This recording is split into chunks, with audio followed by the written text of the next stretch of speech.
पृथ्वीनारायण शाहले काटेको हो, फेरि काट्न पर्छ। जसले पृथ्वीनारायण शाहको विरोध गर्छ त्यसको टाउको काटिन्छ। यहाँ टाउको काट्ने अभियान सुरु हुन्छ नि त।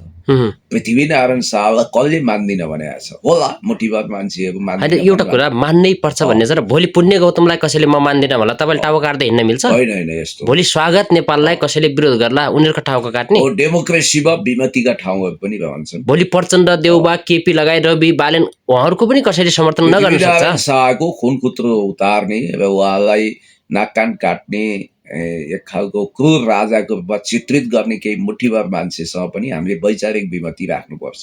सबै भाषामा बहस गर्नुपर्छ। यसको मतलब डन्डा पेलेर टाउको काटेर रक्तरञ्जित इतिहास बनाउने अधिकार खबरदार कसैलाई पनि छैन। र यस्तो उल्फा उदण्ड अभिव्यक्ति त्यसबाट आएको छ जो कानुनको व्याख्या गर्छ, अधिवक्ता र उहाँलाई कानुनी कारबाहीको दायरामा पनि ल्याउनु पर्ने आवश्यकता हुन सक्छ। किनभने भोलि पृथ्वीनारायण शाहको प्रति विमति राख्ने मान्छे कसैमाथि हिंसा भयो भने त्यसको सम्पूर्ण जिम्मेवारी स्वागत नेपालले लिनुपर्छ। उहाँ कति कठोर निखोर गणतन्त्रवादी हुनुहुन्थ्यो। जनताबाट प्रत्यक्ष निर्वाचित राष्ट्रपतीय प्रणाली नै अहिलेको यथार्थ हो र त्यसमै जानुपर्छ। अझै यो फुल भिडियोमा राजावादीलाई खेद्नुपर्छ पनि भन्नुभएको छ यसमा। भनेपछि अब उहाँको बोलीको के ठेगान? त्यसकारण यस्तो यो बोलीको ठेगान नभएका सत्ताको लागि, शक्तिको लागि भोक जागृत भएर हिँडेका मान्छेहरूलाई विशेष टिप्पणी गर्नु पर्दैन। उनीहरूको विगतको अभिव्यक्ति र गतिविधि हेरे पुगिहाल्छ। पुण्य सर नमस्कार। थ्याङ्क यू सो मच, धन्यवाद। यति बेला पूर्व गणतन्त्रवादी अहिलेका राजावादी, त्यो पनि कट्टर राजावादी स्वागत नेपाल, उहाँले आफूलाई चाहिँ अधिवक्ता भन्नुहुन्छ। उहाँले चाहिँ पृथ्वीनारायण शाहको विरोध गर्नेहरूका टाउका काटिन्छ भनेर अभिव्यक्ति दिनुभएको छ कि यस्तो बोल्न मिल्छ? मैले हेरेँ त्यो भिडियो। सुन्नुभयो हजुरले? सुने। मलाई अचम्म लाग्यो। स्वागत नेपालजी मेरो पुरानो साथी हुनुहुन्छ, वर्षौँदेखिको चिनजान हो, साहित्यिक व्यक्तित्व पनि हो। तर उहाँबाट यस खालको हिंसात्मक अभिव्यक्तिहरू आउँछ भनेर मैले सपनामा पनि चिताएको थिइनँ, परिकल्पनै नगरेको कुरा आयो। मैले हेरेँ।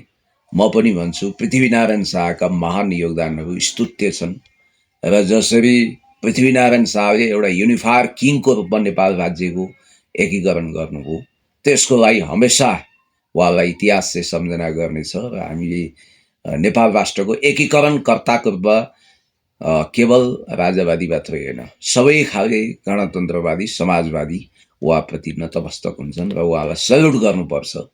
जसरी जर्मन बिस्मार्कप्रति धन्य छ, जसरी चङ्गेज खानलाई हजारौं वर्षपछि क्रूरताको बावजुद पनि मङ्गोलियाले महान एकीकरणकर्ताको सम्मान दिएको छ, जसरी लेनिनले रानी क्याथरिन र अलेक्जेन्डरलाई रुसको निर्माताको रूपमा स्वीकार गर्नुभएको थियो, त्यसै गरी एकीकरणकर्ता राजाको रूपमा बडा महाराज पृथ्वीनारायण शाहको सम्मान गर्नु भनेको राजावादी हुनु होइन। पहिलो कुरो यो। अहिले त त्यस्तै छ नि त हेर्दा चाहिँ। होइन, त्यो गलत हो। अर्को कुरो, पृथ्वीनारायण शाहलाई निजीकरण गर्नेहरू हिंसावादी हुन्। त्यो मध्ययुगको समय थियो जतिखेर राज्यका सिमानाहरू रगतले कोरिन्थे, हिंसाको बलमा राज्य सत्ता कब्जा हुन्थ्यो। हुन त अहिले पनि त्यो छ, हिंसै छ, साम्राज्यवादीहरूको चरित्रै हो। तर हामी यो हिमवत खण्डमा छौँ, यो बुद्धको देश हो, यहाँ शान्तिको गीता जप्नुपर्छ। हामीले हिंसाको खाडो जगाउनु हुँदैन। हिंसा र रक्तपातमा मुछिएर नेपाल राष्ट्र रक्तरञ्जित भएको बेला कानुनको परिपालन गर्छु भन्ने, संविधानको माता छु भन्ने, आफूलाई ठुलै अधिवक्ता ठान्ने मेरा मित्र, जसमा म भूतपूर्व मित्र भन्नु पर्ला भनिरहेको छु, उहाँले जुन ढङ्गको बबन्डर र हिंसा मचाउने खालको रक्तरञ्जित अभिव्यक्ति दिनुभएको छ, यसबाट उहाँको नियत छर्लङ्ग हुन्छ। मैले भन्न खोजेको, तपाईँलाई अलिकति बुझ्न खोजेको, तपाईँ त एउटा विज्ञ पनि हो, स्पष्ट वक्ता पनि हो, एउटा अधिवक्ता जस्तो मान्छे, त्यो पनि कुनै अभियानमा लागेको मान्छेले यसरी समाजलाई भड्काउने खालको, हिंसातिर धकेल्ने खालको अभिव्यक्ति दिँदा कुनै त्यो कानुन भन्ने हुँदैन? नेपालमा छैन त्यो कानुन। अब सायद मिडियामा हाइप पाउनको लागि, मिडियामा स्पेस पाउनको लागि, अथवा पब्लिक प्लेटफर्ममा स्टन्ट गर्नको लागि, पब्लिसिटी स्टन्टको लागि, चर्चित हुनको लागि बोलेको अभिव्यक्ति होला भनेर यो अभिव्यक्तिलाई खास महत्त्व नदिकन ड्याम केयर पनि गर्न सकिन्छ। तर उहाँको अभिव्यक्तिलाई सिरियसली लियो भने त यहाँ टाउको काट्ने अभियान सुरु हुन्छ नि त। पृथ्वीनारायण शाहलाई कसले मान्दिन भनेको छ होला, मुठीभर मान्छेहरू होइन मान्दिन। एउटा कुरा मान्नै पर्छ भन्ने छ र भोलि पुण्य गौतमलाई कसैले म मान्दिनँ होला तपाईँले टाउको काट्दै हिँड्न मिल्छ? होइन यस्तो भोलि स्वागत नेपाललाई कसैले विरोध गर्ला उनीहरूको टाउको काट्ने? डेमोक्रेसीमा विमतिका ठाउँहरू पनि रहन्छन्। भोलि प्रचण्ड देउबा केपी लगायत रवि बालेन उहाँहरूको पनि कसैले समर्थन नगर्न पृथ्वीनारायण सक्छ। शाहको खुनकुत्रो उतार्ने र उहाँलाई नाक कान काट्ने एक खालको क्रूर राजाको रूपमा चित्रित गर्ने केही मुठीभर मान्छेसँग पनि हामीले वैचारिक विमति राख्नुपर्छ। सबै भाषामा बहस गर्नुपर्छ। यसको मतलब डन्डा पेलेर टाउको काटेर रक्तरञ्जित इतिहास बनाउने अधिकार खबरदार कसैलाई पनि छैन।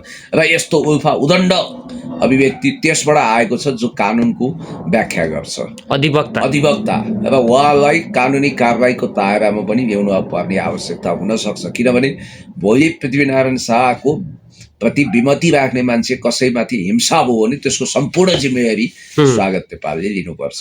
त्यसो त स्वागत नेपालजीको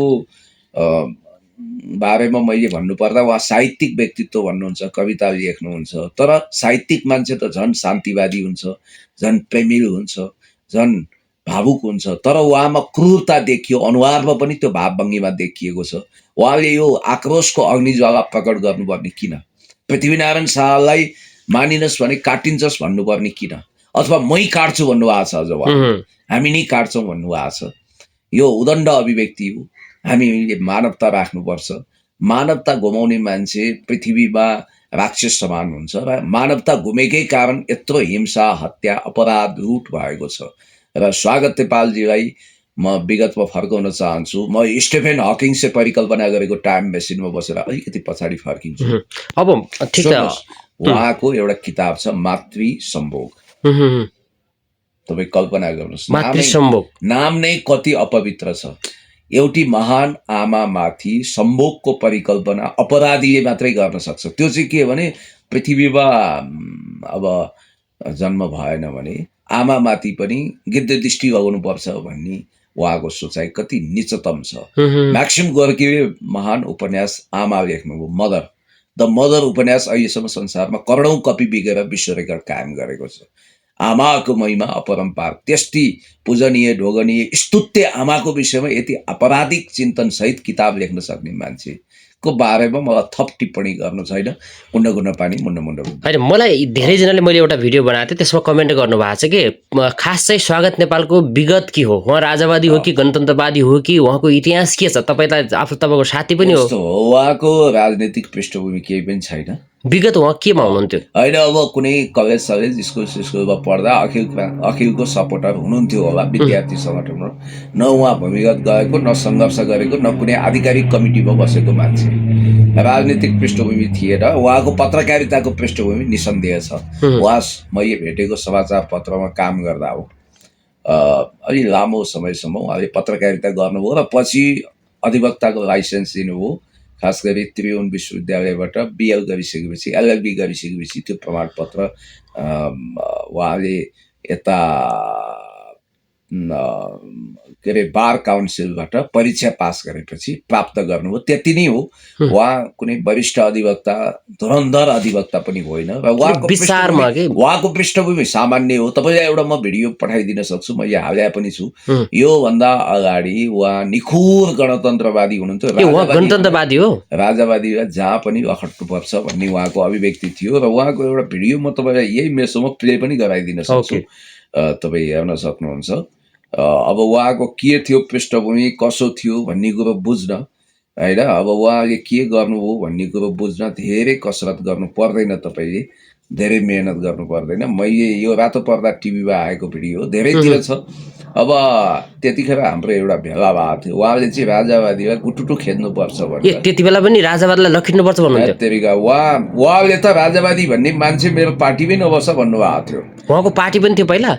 होइन, पार्टी पनि थियो, पार्टी बनाउनु भएको थियो के अरे एउटा, होइन। अब उहाँको अभिव्यक्ति कस्तो छ, के छ भन्ने ल तपाईँलाई एउटा म भिडियो देखाइदिन्छु।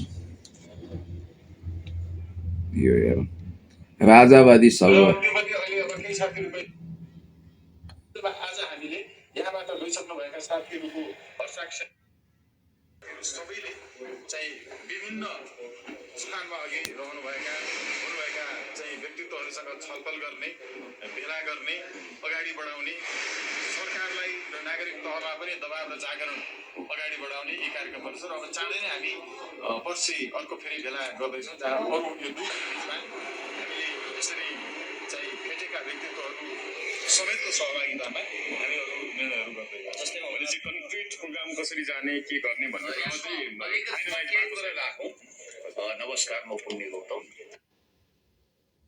जनताले रुचाएको मान्छे, जनताबाटै जनताको अभिभावकत्व ग्रहण गर्ने मान्छे चाहिँ पुग्ने व्यवस्था के हुन सक्छ होला, यसमा हामीले छलफल गऱ्यौँ, निष्कर्ष निकाल्यौँ। त्यो भनेको नागरिक सर्वोच्चता सहितको जनताबाट प्रत्यक्ष निर्वाचित कार्यकारी राष्ट्रपति नै नेपालको मूल जनताको अभिभावकत्व ग्रहण गर्न सक्ने त्यस्तो नेतृत्व, जनताबाटै स्थापित हुने व्यवस्था नै नेपालको सही विकल्प हो, मूल विकल्प हो।